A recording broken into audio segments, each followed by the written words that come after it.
Malolos, isang bayan na puno ng kasaysayan, kultura at sining. Dito ay sinilang ang unang republika ng Pilipinas at dito rin namutawi ang mga tinig ng mga kababaihang nagtaguyod ng edukasyon at karapatan. Ngunit higit pa sa pahina ng ating mga libro, ang Malolos ay buhay na sining na handa nating tuklasin. Tara, samahan ninyo ako sa isang makasaysayang paglalakbay dito sa puso ng Bulacan. Ang bayan ng Malolos. Ang salitang singkaban ay hango sa sining at kalinangan ng Bulacan. Ito ay tumutukoy sa maarkong gawa sa kawayan na may detalyado at malikhaing disenyo na madalas makikita sa kapistahan at pagdiriwang sa iba't ibang bayan ng Bulacan.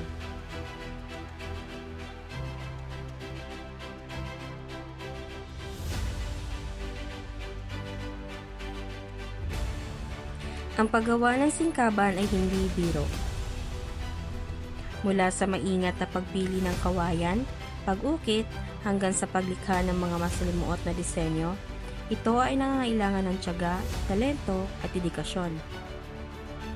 Unang ginamit ang singkaban bilang simpleng dekorasyon sa mga piyesta. Ngunit kalaunan ay lumago ito at naging isang makulay na selebrasyon na sumasalamin sa mayamang sining, kultura at tradisyon ng mga Bulacanyo. Hindi lamang sa isang makulay na selebrasyon ng sining, kultura at kasaysayan ng Bulacan. Sa bawat indak, sa bawat awit at sa bawat arko ng kawayan, ipinagdiriwang na sama-sama sa puso at isip na binibigyang buhay ng mga Bulacanyo. Pwede po muna natin umpisahan po sa pangalan po tapos po edad. Oo. Kung nga pala si Emiliano Amante Emilio na tubong Santa Monica, Bulacan na dito kami nagawi sa Pombong dahil ang mga nakakitiwa ay gumagawa nila sa dapat. Quality over quantity. Kami, ano na yan. Ano yan, yung ilaw niya ni dilaw eh. Para pag madinig, naipit na naipit. Manong, hindi ka mahihiwa dito. Pero ako mahihiwa dito yung malinis. Ito po na din. Yung gawa nila, yung gawa nila, pag tinilad, pinapako na, hindi na nililinis dito. Kaya sabi, pareho lang kayong gawa. Hindi kami pareho ng gawa, tara sa pinanatin. Salatin mo yan. Salatin mo yung kanila. At nakapost po na pictures sa Facebook. Kung ano lang po, para po makikita po namin sa video kung ano po yung mga nagawa, yung Yung nagawa. kuhanan mo yun. Ganun ginagawa nila eh. Doon na lang kumukuha sa libro. Yan lang, nanadyan mo lang galing sa... Apo, may credits. Kaya Opo. mamaya galing sa mga papangkin ko yun. Wala akong mobile. Alam mo kaya sa nahinto yung pag nalagay ko sa video, video ba yan? Picture sa FB. Ginagaya ng mga pamangkin ko ginawa ko. Paano ako dito sa photo print album na lang. Kapag may mga dumating, iabot mo na lang. Hindi ginagaya kasi. Para silang tapos igagayain sila gumigawa. Halimbawa, may ganun ng design, dadagdagan nila ngayon. Ibahin nila. Malalaan mo yun sa Malolos tsaka Malolos bayan. Gawa nila yun, tsaka yung andi din sa loob. Malalaan mo kung kakaiba na yun. Ito kayas namin ito, ayan. Sa kanila ito hinahabaan. Para, ayan, habaan ganyan. Ito parang ganito. Nung papa ko, pero tatluan, ganito mahaba. Kaya pag ikot malaki. No. Kami, yan lang, natural lang ikot nito. Kung ano yan. Bawa yan. Pag sinabing dalawan kayas. Dos din doon. Sa kanila ito, pwede nilang magpalaki ito. Ito yung lalaki. Ito yung lalaki anak. Ito. Ito haba yan eh. Pag may dalawa. Pag nilagay mo yun, gano'n na magiging diameter na yan. Dalawa lang kayas. Di, malaki na. Sa amin, di kami nadadaya niyan. Tapos, sa amin naman, pagka lumalaki ang bilog, dumadami ito. Opo. About 20, abot yan, 24. Palaki na palaki. Pag malaki na, may hutok na ganito, may ganun. Hindi lang mga arko makikita ang galing ng Bulacan. Mula sa masining na pag-uupit ng kahoy, paggawa ng mga palayok, hanggang sa masilang paghahabil ng mga tela, ang mga Bulakenyo ay mga likas na talento sa paggawa ng mga sining at likha na nagpapakita ng kanilang dedikasyon at pagmamahal sa kultura. Sa bawat arko at bawat likha, ang Bulacan ay patuloy na nagsisilbing ilaw ng ating makulay na tradisyon at masalimuot na kasaysayan.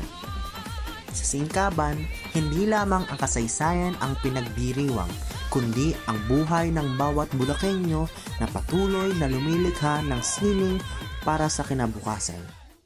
Para kalagay dyan, para puno. Kasi pag limahan ka mukha nun doon, di, mahaba yan. 1, 2, 3, 4, 5. Di nakakasya. Siksik na. Ito lang, puno na, di ba? Opo. Ngunit kailangan kasi yan, hindi dikit, masyadong dikit na dikit. Kailangan kasi yan na yan.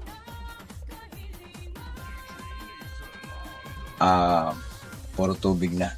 Pero ano ngayon, yung mga dati mong ginagawa, tinambakan na, tayuan na ng bahay. Ngayon, dito sa kami sa Pombong, ito kami tumagal. Hanggang usapan dito, hanggang di ginagamit ng may-ari itong bakuran, ito kami. Awa naman ang puni, kahit paano, raos naman. Dahil yung project natin hindi ito permanent. Sa ganang akin, sa pag-umpisa nito, first time pa lang, since before ako in high school, ang nakamulat akong trabaho doon sa Hagonoy ay paggawa na ng singkaban. Bagamat hindi naman ako humihipo, tinitingnan ko naman yung galaw, flowing ng trabaho nila tatay. Dahil ako, hindi naman ako doon nagtatrabaho kasi si Mang Kiko, si tatay, hindi naman totally singkaban agad yung trabaho. Building construction kami, kaya kami nahahati kami doon sa dati ang singkaban pag may okasyon lang sa piyesta ng bayan. Hagonoy, piyesta ng Santo Niño. Pagkayari ng piyesta, wala pa. Kaya ang trabaho na yun, bilis repair and construction sa mga bahay. Puzzle, construction, repair, yung mga nagpapagawang maliliit ang pera. Wala, hindi ka mahinto doon. Ngayon, natuklasan ng paggawa ng singkaban nung ano ba yan ang gobernador, si pagtahanan ng gobernador, siya nakatuklas doon. Hanggang pumalawat na nga singkaban, nakarating na ng Metro Manila na si Makiko yung nagdadala. Ako naman, napunta naman ako, naiwanan ako ang ama ko doon sa Pampanga sa bus stop ng Victory, ang kung tawagin ay Double Happiness. Doon ako tumagal ng 18 years. Since 1994, nasa construction ako din 1996 up to 2012.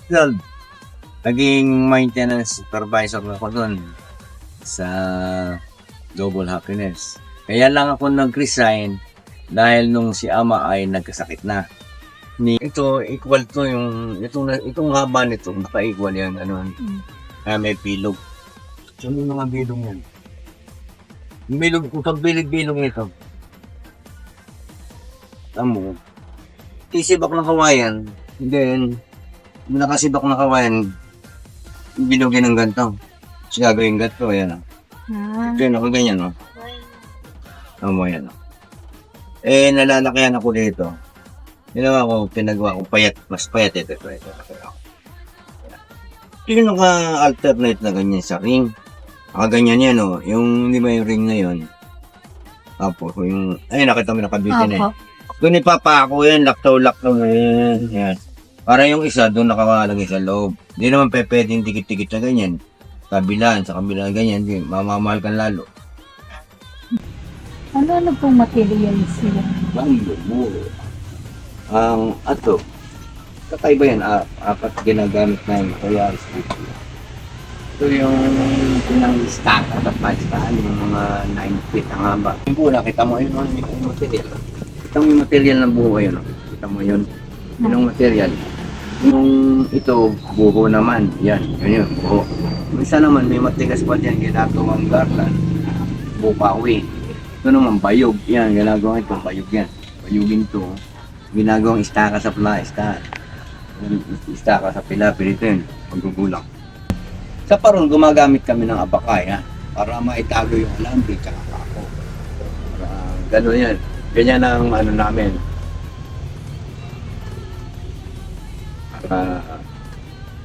Ayun yung papakuanan eh. Pamakuanan ito. Ito may ganyan. Ayun yung mga nakahutok na yun. Oh. Mga ginagawa namin, arko. Ito yung mga yung pre-standing nasa Kapitolyo, luma na inatagal. Gano'n po katagal ginagawa ko? Yung Kunwari po yung mga art ko. nasa iyo, yung malaki, tagal-tagal mo, 1 week yun, marami tao, tapos mga 8 days. Kung dalawa yun, kailangan hindi pwedeng 8 days sila. Ito katulad yan, no? Marami ito, sa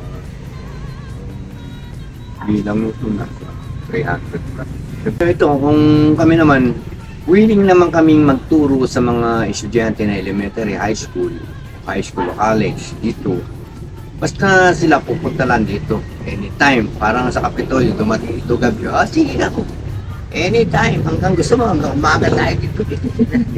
Tayo dito sa tourism. At sila nga pala nag-invite sa akin din sa tourism. Ay, opo. Nakita ko rin po yun kasi po, isa pong nakilala ko po, si Grace. Nakita ko rin po yung post niya po about po sa inyo. Na gumagawa po sila ng ano. Dito ginagawa dito yung mga nung pandemic. Corona, ordinaryong corona, ng mga muses. Kasi yung paggaing corona ng corona na, as is corona para sa fiesta. At pinaliit mo yung mahal yun. Mahal na maabot ng double corona, meron pa na loob. Maabot ng 5 billion.